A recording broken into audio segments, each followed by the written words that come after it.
Ассалаумағалейкум қазақ елі. Достар, осы видеоны жастарға таратыңыздар. Қазақстанның егемендігі жоқ екені және кәсіби құл деген не?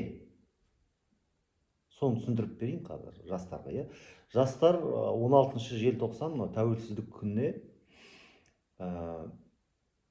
қазақтың туын машинаның алдына капотқа салып шықты. Соған айыппұл салыпты. Енді қараңыздар.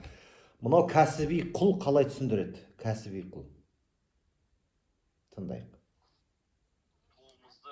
Көлік келген үшін, патриоттық сезіміңізді көрсеткен үшін сізге ешкім хаттама саламайды. Жауапкершілік болмайды. Бірақ қауіпсіздік талаптарын қауіпсіздік талаптарын міндетті түрде сақтаған дұрыс. Енді полиция қызметкерлерінен мынау 200 мың теңге штрафты өшіруді сұраймыз. Полиция департаменті, ішкі істер министрлігі сіздерден өтініш.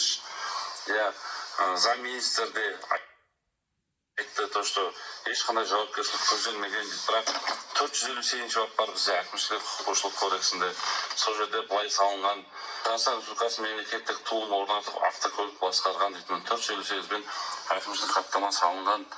Осыны өшіріп берсеңіздер, сіздерден өтініш. Одан бөлек замминистрдің өзі айтты, жауапкершілік жоқ деді. Толтырылған хаттамаларды өшіріңіздер, өтініш сіздерден. Қараңыздар. Мынау жігіт, заңгер ма, білмеймін кім, кәсіби құлды, профессиональный раб, жастарды үйретіп жатыр. Өшіріңізші дейді. Қараңыздар. Қылмыс құрамы жоқ дейді, заңсыз айыппұл салды. Бұл жастарды неге үйретіп жатыр? Қара. Қылмыс жасалмады. Заңсыз айыппұл салған полицейскийлерді жауапқа тартыңыздаршы деп айтпайды. Қараңыздар. Анау заңсыз айыппұл салған полицейскийлер кешірім сұрасын, солар жауапқа тартыңдар. Олар заң бұзды ғой. Заңсыз егерде айыппұл салса. Қараңыздар.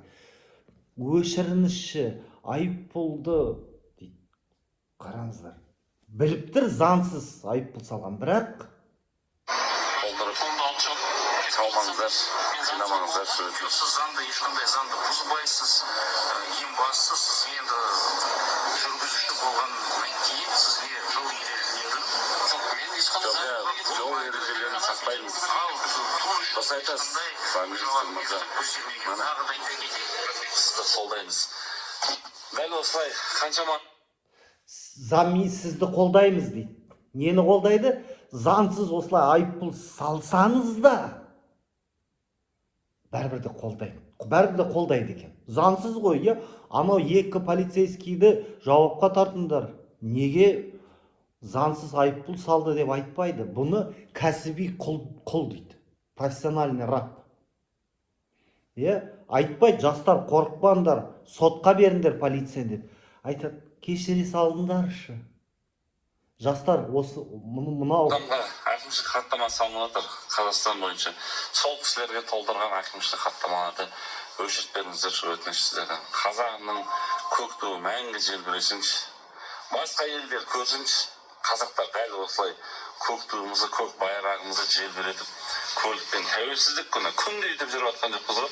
Хотя қараңыздар, тек тәуелсіздік күні хотя бы жүрейікші дейді. Кәсіби құлда тек тәуелсіздік күні. Жай күндері жүруге болмайды. Жай күнде біз қазақпыз, өз туымен мақтан тұтамыз деп, мысалы, түріктер күнде жүреді. Бәрі жүреді. Тек қана қазақтарға тек бір күнде ғана бұл. Мынау кәсіби құлдыққа үйретіп жатыр да, мынау заңгер ма кім? Білмеймін бұл кім. Тәуелсіздігімізді алған күні сөйтіп жүрейікші. Әкімшілік құқық бұзушылықпен жазаланбасыншы ешкім. Енді болды, Қайрат Лига чемпионовқа шыққан кезде көліктен шықты, басын шығарды, Қайраттың флагын алған жүрді жүргізушілер. Сол кезде мыңдаған правонарушение болды ғой. Ол кезде де сәл түсінікпен қарап, көз жұмушылық болды ғой. Дәл сол сияқты әрекет болсыншы. Ішкі істер министрлігімен, не только ішкі істер министрлігі, қарапайым халықпен үкіметіміз, билігіміз барлығы бір-бірін түсініп, тату тәтті өмір сүріп, бір-бірін қолдап, жақсы өмір сүрсін. Қараңыздар, жастарды неге үйретіп жатыр? Жылына бір рет қана болады екен, сендер құлсыңдар. Және кешірім сұрап жатыр да, полицейскийлер заңсыз айыппұл салды. Бірақ бұл жастарды неге үйретіп жатыр? Билік пен халықтың арасында қалай сонда? Билік халықты заңсыз айыппұл салады да, соған жауап бермейді. Ал халық заң бұзса аямайды. Ал билік қайдан шықты? Сол халықтан шықты ғой, қазақтан. Сол айыппұл салған Қайрат, Дулат, Қайыржан, ол да қазақ қой. Ол инопланетяндар емес қой. Марстан. Көрдіңіздер ме? Сондықтан бұндай кәсіби құлдар жастарды құлдыққа үйретеді. Жоқ, бұл егерде танымал заңгер болса, айту керек, жаппай бүкіл халық қазақтың туын алып шығындар.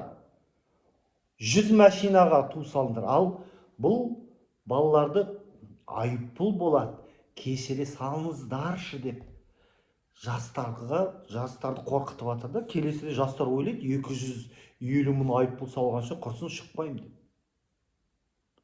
Өкінішке орай